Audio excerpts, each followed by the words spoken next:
Central Bharat का इतिहास गोंड राजवंशों के इतिहास के बिना अधूरा है। पीछे जो किला है वह गढ़ा मांडला गोंड साम्राज्य की एक ऐतिहासिक धरोहर है।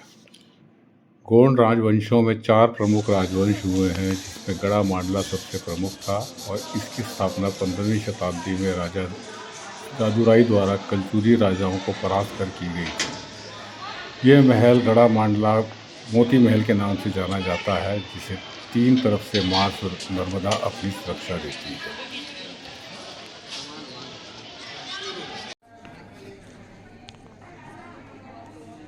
सेंट्रल भारत का जो इतिहास है वो गोंड साम्राज्य के बिना अधूरा है। गोंड साम्राज्य जिसकी स्थापना 13वीं शताब्दी में राजा जादू राय ने की थी। उनके समय में उन्होंने कलचुरी राजाओं को हराकर गोंड राजवंश की स्थापना की थी। आज हम इस जगह खड़े हैं, ये उसी गोंड राजवंश का एक इतिहास है, जिसके बारे में हम थोड़ा थोड़ा जानते हुए चलेंगे। राजा जादू राय के बाद उनके 2 बेटे और उनके बेटे खरजी और उनके आगे पुत्रों ने इस राजवंश को आगे काफ़ी आगे बढ़ाया। और उसमें थे एक 48 में जो शासक हुए राजा संग्राम शाह, उन्होंने इस गोंड राजवंश की सीमाएं भोपाल और सतपुड़ा हिल्स तक आगे बढ़ाई। संग्राम शाह के टाइम में कहा जाता है कि वो किलों को जीतने में और अपने साम्राज्य को मजबूत करने के लिए बहुत कार्यरत रहते थे। कुल 52 किले उन्होंने जीते और 52 किला जीतने के बाद उन्होंने नरसिंहपुर में चौरागढ़ नाम का एक किले का निर्माण करवाया था।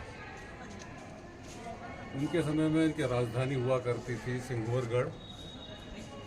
राजा संग्राम शाह के बाद उनके पुत्र हुए दलपत शाह। दलपत शाह की शादी हुई थी रानी दुर्गावती। रानी दुर्गावती जो कि बुंदेल राजकुमारी थी, उन्होंने सिंघोरगढ़ से राजधानी को शिफ्ट किया चौरागढ़। चौरागढ़ के अंदर रानी दुर्गावती ने जो है इसमें साम्राज्य का काफ़ी विस्तार किया और मालवा के सुल्तान बाज बहादुर ने जब उन पर आक्रमण किया तो उन्होंने अपनी वीरता दिखाते हुए बाज बहादुर को परास्त किया। परंतु कुछ समय बाद मुगल राजा अकबर ने आक्रमण किया चौरागढ़ पर और रानी दुर्गावती बहादुरी से लड़ती हुई वीर गति को प्राप्त हुई। रानी दुर्गावती की मृत्यु के बाद मुगलों ने साम्राज्य को काफ़ी लूटा और उसके बाद जो है दलपत शाह के जो सौतेले भाई थे, राजा संग्राम शाह के बेटे दलपत शाह, जिसके छोटे भाई थे चंद्र शाह। चंद्र शाह जो है वो शासक बने मुगलों के अधीन। चंद्र शाह के पश्चात प्रेम नारायण यहाँ के सक्सेसर थे, जो शासक थे। परंतु जुझार सिंह जो ओरछा के रहने वाले थे, उन्होंने जो है चंद्र शाह का प्रेम नारायण का कत्ल कर दिया। प्रेम नारायण ने कत्ल करने के बाद मुगलों के इंटरवेंशन से राजा हृदय शाह को साम्राज्य का शासक बनाया गया और उन्हीं राजा हृदय शाह ने इस महल का निर्माण करवाया। इस किले का निर्माण 1651 में हुआ था। इसके लिए जो पत्थर था वो यहाँ से काला पहाड़ नामक एक जगह है, काला पहाड़ नामक जगह से इस महल के लिए पत्थर लाए गए थे।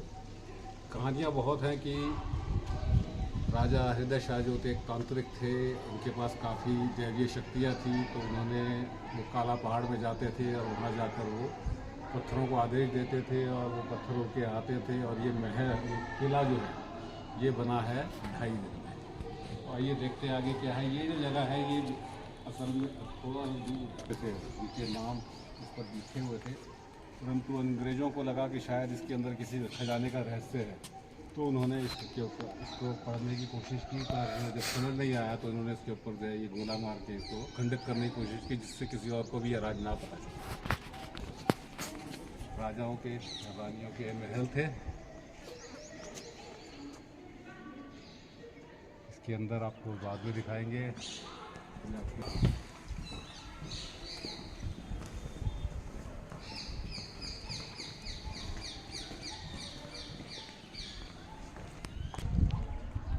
सिक्योरिटी पॉइंट ऑफ व्यू से बहुत अच्छी सोच थी। तीन तरफ से नर्मदा नदी, माँ नर्मदा इस किले की रक्षा किया करती है।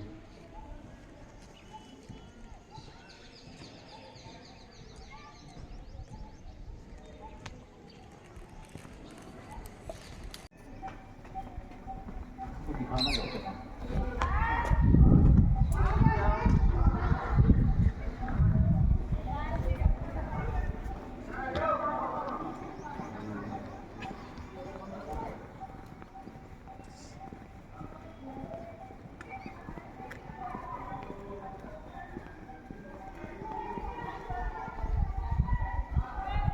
ये जो है सैनिकों के कमरे।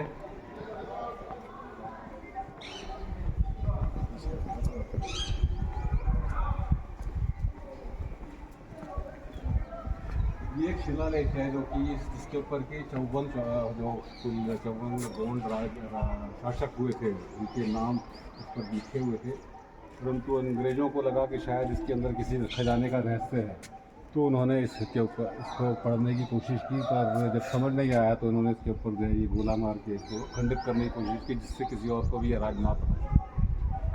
तो सामने जो है वो राजाओं के रानियों के महल थे। इसके अंदर आपको बाद में दिखाएंगे। ये आपको दिखाते हैं। ये नर्मदा नदी का तट, महल जो है किला।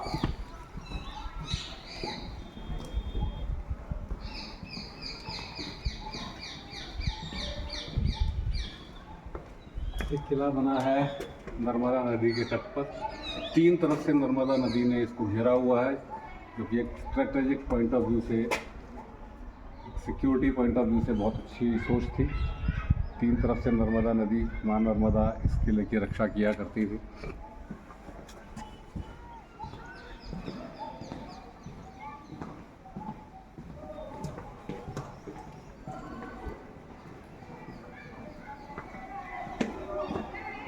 पीछे जाओ।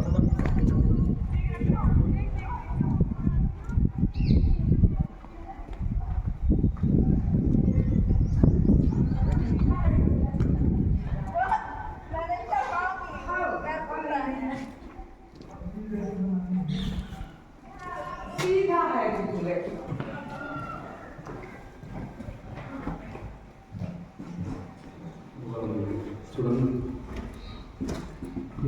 अलग अलग किस्म के कमरे। ये कर लेंगे सुरंग ऊपर जाने के लिए। सुरंग सुरंग चलेंगे नीचे वाली रोक। और इसी महल के अंदर कहा जाता है कि यहाँ पर एक सुरंग थी। ये वो सुरंग जो कि कहते हैं कि ये मांडला तक जाती थी, और मांडला से आगे जबलपुर में मदन महल तक।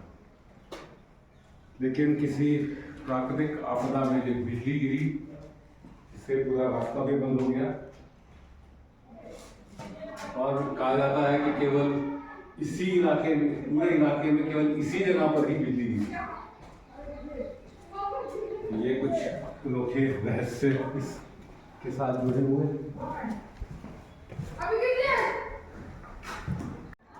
एक आश्चर्यजनक तथ्य, 1651 में ये किला बनाया गया, और उस दौरान भी स्वच्छता का ख्याल रखते हुए इसके अंदर एक शौचालय है।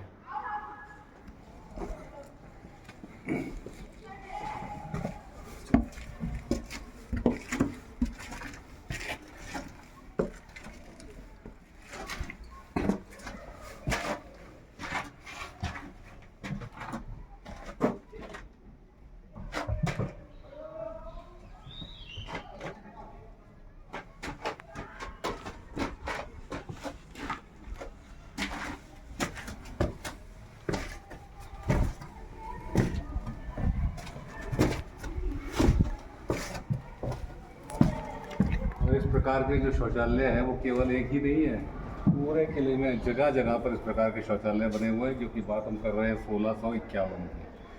और आज हमारे देश में स्वच्छता अभियान चलाने के लिए प्रधानमंत्री को आगे आना पड़ता है। ये आगे देखते हैं यहाँ का अस्तबल।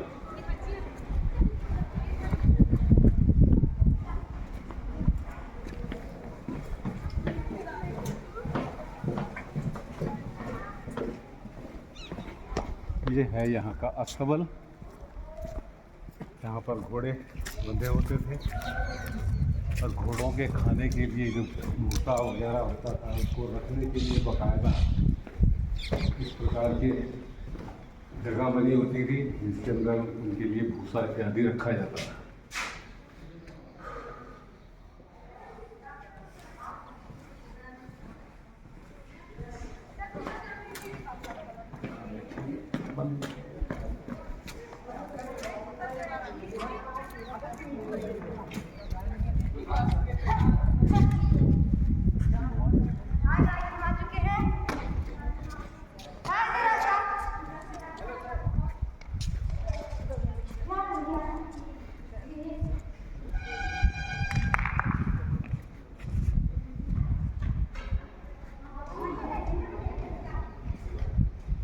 राजा संग्राम शाह के समय कहा जाता है, अकबरनामे में भी लिखा हुआ है कि गोंड राजवंश के अंदर 70,000 गांव आया करते थे और उनके पास 52 किले थे।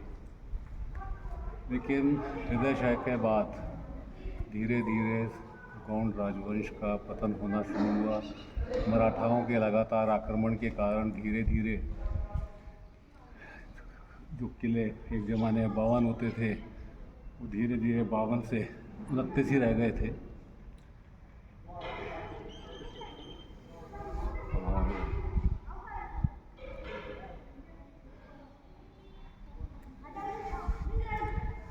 मराठाओं के लगातार आक्रमण के कारण ही एक तरीके से गोंड राजवंश का पतन हुआ था। और इसमें जो हृदय शाह के बाद आने वाले जो शासक थे उसमें आखिरी शासक कह सकते हैं नरहर शाह।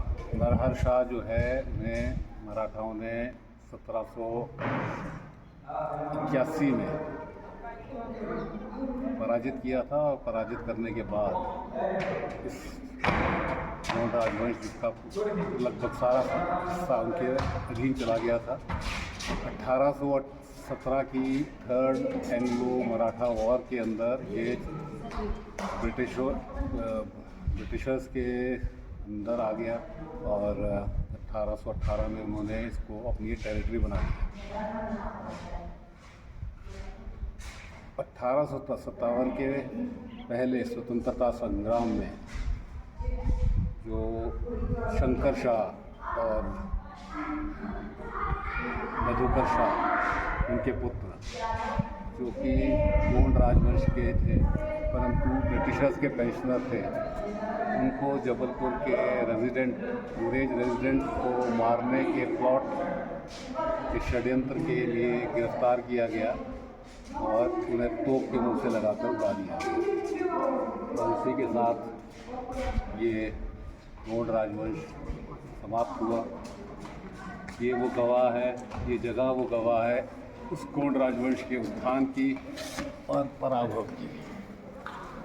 इसके अलावा यहाँ से 100 किलोमीटर दूर जबलपुर के अंदर एक और मदन महल जो कि संग्राम शाह के द्वारा ही बनाया गया था, उसकी हिस्ट्री, रानी कमलावती एक और गोंड रानी, इनका इतिहास फिर कभी जानेंगे। एक रानी का नाम था जो उनके साथ रहती थी और दूसरी थी रानी चिमनी। ये पीछे आप महल देख रहे हैं, ये रानी चिमनी का महल है जो कि 1667 के आसपास बनाया गया था और रानी चिमनी यहाँ पर निवास करती थी। देखिए आते हैं, ये है हमारे देश की पुरानी जल संग्रह प्रणाली, इसे बावड़ी भी कहा जाता है। इस प्रकार से जो वर्षा का जो जल होता था उसको संग्रह किया जाता था जो कि आगे पीने के काम आता था। पीछे सीढ़ियों से इस प्रकार से उतर के नीचे आते थे और पानी का संग्रह, पानी को इकट्ठा किया जाता था।